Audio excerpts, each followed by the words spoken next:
अस्सलामुअलैकुम नाज़रीन, उम्मीद करता हूँ कि आप तमाम तर लोग खैर खैरियत से होंगे। आज की इस वीडियो में हम बात करेंगे सलाउद्दीन अयूबी सीरीज के सीजन 1 की एपिसोड नंबर 11 के बारे में, जो कि वॉल्यूम नंबर 2 से बनाई जा रही है। चैनल पर पहली मर्तबा आए हैं तो चैनल को फौरन से सब्सक्राइब कर दें और नीचे कॉमेंट्स में डन भी लिख दें। तो चलिए बगैर वक्त ज़ाया किए आज की इस वीडियो का आगाज करते हैं। इस एपिसोड के आगाज में बहरी जहाज में मौजूद शहनशाह सुल्तान सलाउद्दीन अयूबी को बुलाता है। सलाउद्दीन अयूबी इस पर उसे हौसला देते हुए कहते हैं, तुम्हें कुछ भी नहीं होगा शहनशाह, हिम्मत करो, हम इंशाल्लाह बच जाएंगे मेरे भाई। जबकि नाजरीन एक एक करके उनके सिपाही मुसलसल शहीद हो रहे होते हैं। दूसरी तरफ कमांडर गैब्रियल से कहता है, हमें एक शानदार धमाका करने के लिए पूरी तरह से तैयार हैं। ये सुनने के बाद गैब्रियल कहता है, हमला शुरू कर दो। इधर दूसरी तरफ साहिल पर सलाउद्दीन अयूबी के साथी मुसलसल सलेबियों को जहन्नुम वासिल करते चले जाते हैं। लड़ते लड़ते वो जब भी सलाउद्दीन अयूबी को मुश्किल में देखते हैं तो उनके हथियार दुगनी रफ्तार के साथ चलना शुरू हो जाते हैं। ये मंजर देखने के बाद सुरैया खातून भी हैरान और परेशान रह जाती। इधर तोरान शाह की कश्ती में मुसलसल उसके साथी शहीद हो रहे होते। ये देखने के बाद तोरान शाह कहता है, हम अगर मजीद ठहरे तो उनका शिकार बन जाए, हर किसी को यहाँ से निकालो, जल्दी करो। इसके बाद तोरान शाह अपने साथियों को कूदने का हुक्म देता है। फिर देखते ही देखते वो और उसके साथी समंदर में छलांगे लगाना शुरू हो जाते हैं। इधर गैब्रियल का कमांडर बारूद को आग लगा देता है और यहाँ सलाउद्दीन अयूबी भी शहनशाह को हौसला दे रहे होते। फिर अपने सिपाहियों से कहते हैं, शाबाश सिपाहियों चलो। इसके साथ ही वो शहनशाह को लेकर आगे बढ़ते हैं।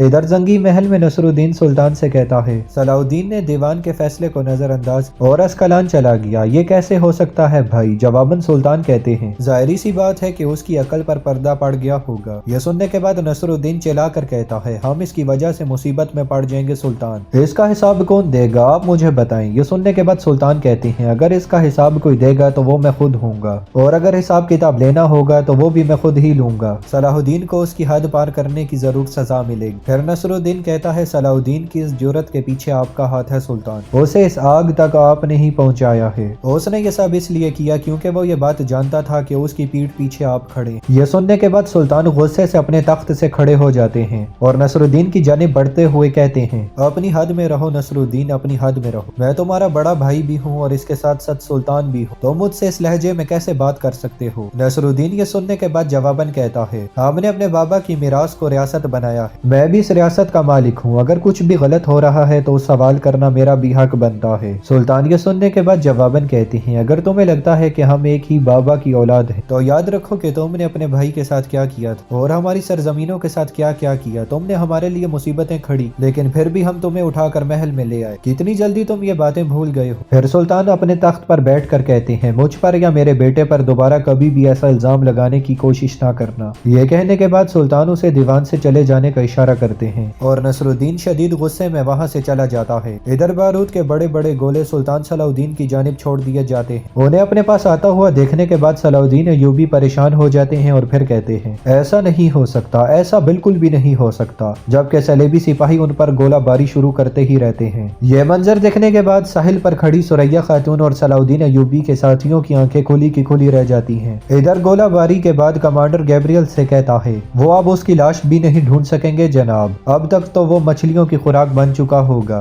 गैब्रियल इस पर मुस्कुराते हुए कहता है, अब वक्त आ गया है कि हम अस्कलान हासिल करें, तमाम जहाजों को अस्कलान की जानिब मोड़ दो। इधर दूसरी तरफ सुल्तान महल के सहन में आकर पूछते हैं, सलाहुद्दीन की कोई खबर मिली? जवाबन शेर को कहता है, मुहासरा जारी है, अभी तक हमें कोई भी खबर नहीं मिली सुल्तान। फिर सुल्तान का तीर कमान देखने के बाद सुल्तान से पूछता है, सुल्तान कहाँ की तैयारी है? यह सुनने के बाद सुल्तान आगे बढ़ते हुए कहते हैं, मैं यहाँ पर मजीद इंतजार नहीं कर सकता। इधर दूसरी तरफ नसरुद्दीन अपने घर वालों के साथ बैठा खाना खा रहा होता है और फिर कहता है, अगर हम एक बाप के बेटे ना होते तो अभी तक मेरी गर्दन मेरे जिस्म से जुदा हो चुकी होती। ये सुनने के बाद उसका बेटा इज्जतुद्दीन कहता है, सलाउद्दीन ने फरमान नहीं माना और खिलाफ वर्जी की। फिर नसरुद्दीन कहता है, उसे ये कुव्वत सुल्तान ने दी, वरना वो कभी भी ऐसा नहीं कर सकता था। इस पर इज्जतुद्दीन कहता है, नूरुद्दीन चाचा ने बहुत होशियारी के साथ काम, अगर मेरे बाबा ने ऐसा किया होता तो अभी हम इस हाल में ना होते। इज्जतुद्दीन की बात सुनने के बाद बैरा खातून गुस्से में उसे पुकारती हैं तो वो कहता है, मैं ठीक ही तो कह रहा हूँ माँ, हम इसीलिए आज इस मकाम पर हैं। हम जहाँ पहले थे वहाँ पर भी दूसरों के आगे गुलाम थे, इस महल में भी हमारी हैसियत पर कोई फर्क नहीं। यह सुनने के बाद नूरुद्दीन गुस्से में अपना हाथ उठाता है तो बैरा खातून उसका हाथ पकड़ लेती और नसरुद्दीन से कहती हैं, अपनी हद में रहो। फिर नसरुद्दीन अपने गुस्से पर काबू पाते हुए कहता है, जरा इसकी बातें तो सुनो। फिर बैरा खातून इज्जतुद्दीन से कहती, अपनी हद उबूर न किया करो,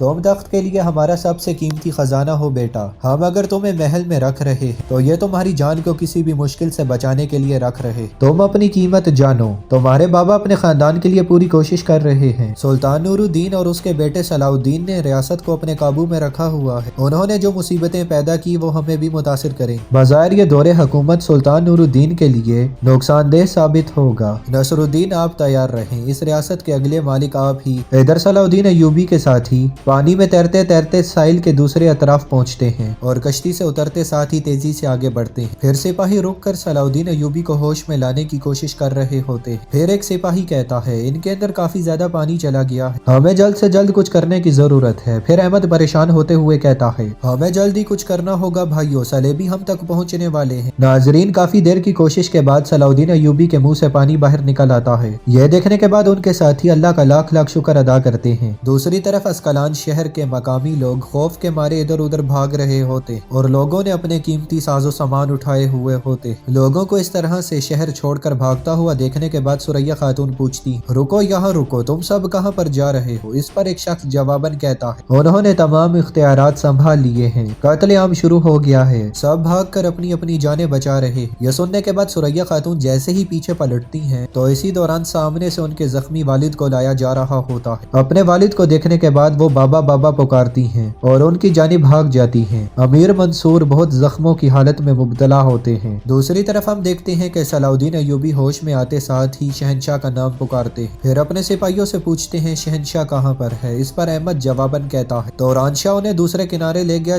جناب باتوں کا وقت ہمارے پاس نہیں ہے، ہمیں فوراً سے یہاں سے نکلنا ہو، وہ کسی بھی وقت ہمارے پاس پہنچ سکتے ہیں۔ یہ سننے کے بعد صلاح الدین ایوبی تیزی سے کھڑے ہو جاتے ہیں اور پھر اپنے ساتھیوں سے پوچھتے ہیں اسکلان کے بارے میں کیا خبر ہے؟ ہاں؟ یہ سننے کے بعد تمام تر سپاہی اپنی اپنی نظریں جھکا لیتے ہیں۔ ادھر لوگ مسلسل اسکلان شہر کو چھوڑ کر بھاگ رہے ہوتے ہیں اور ثریا خاتون کہتی ہیں بابا یہ کیا ہو گیا؟ اپنی آنکھیں کھولیں بابا، اپنی آنکھوں کو کھولیں۔ یہ دیکھنے کے بعد ایک سپاہی کہتا ہے ان کا زخم گہرا ہے، انہوں نے ہمارے بہت سے لوگوں کی جانیں لے لی۔ یہ سننے کے بعد اسما خاتون کہتی اب ہم انہیں تلواروں سے ماریں گے، جو شہید ہو گئے وہ شہید ہو گئے، لیکن جو زندہ ہیں وہ اپنے خون کے آخری قطرے تک لڑیں گے۔ یہ کہنے کے بعد وہ آگے بڑھنے لگتی ہیں تو ثریا خاتون انہیں روک دیتی اور ان سے کہتی ہیں ابھی رک جائیں، ہم پیچھے ہٹیں۔ تو اسما خاتون اس پر کہتی ہیں میں اس شرمندگی کے ساتھ کبھی بھی زندہ نہیں رہ سکتی، میں حملہ کر کے مرنا پسند کروں گی۔ اس پر ثریا خاتون کہتی ہماری زندگی صرف یہیں ختم نہیں ہوگی، میرے بابا شدید زخمی ہیں، اگر ابھی ہم پیچھے نہ ہٹے تو ہمارے بہت سے لوگ اپنی قیمتی جانوں سے ہاتھ دھو بیٹھیں گے، وقت آنے پر انشاءاللہ ہم اپنا وطن واپس لیں گے۔ اس کے بعد وہ جیسے ہی آگے بڑھتے ہیں تو اسی دوران ثریا خاتون ایک دم سے علی کو یاد کرتے ہوئے رک جاتی ہے، جبکہ یہاں گیبریل اپنے ساتھیوں کے ساتھ بالائی منزل سے سامنے آتا ہے اور انہوں نے اپنے پاس علی کو یرغمال بنایا ہوتا ہے۔ یہ دیکھنے کے بعد ثریا خاتون اور سبھی لوگ بہت زیادہ پریشان ہو جاتے ہیں۔ ثریا خاتون بے بسی کے عالم میں کبھی اپنے بابا کی جانب دیکھتی ہیں تو کبھی اپنے بھائی کی۔ یہاں صلاح الدین ایوبی اپنے ساتھیوں کے ساتھ سمندر کے کنارے ایک چٹان پر پہنچ جاتے ہیں اور شدید پریشانی کے عالم میں اسکلان شہر کی جانب دیکھنے لگتے ہیں۔ اور ناظرین اسی کے ساتھ ہی اس ایپیسوڈ کے اس پارٹ کا اختتام ہوتا ہے۔ یہ ویڈیو آپ کو کیسی لگی ہمیں کمنٹس میں ضرور بتائیے گا۔ اس کے ساتھ ساتھ اس ویڈیو کا اگلا پارٹ دیکھنے کے لیے نیچے کمنٹس میں بھی ہمیں بتا دیں، ہم آپ کے بہت سارے کمنٹس کا ویٹ کر رہے ہیں۔ میں ملتا ہوں انشاءاللہ آپ سے اگلی ویڈیو میں، اپنا بہت سارا خیال رکھیے گا۔ اللہ نگہبان۔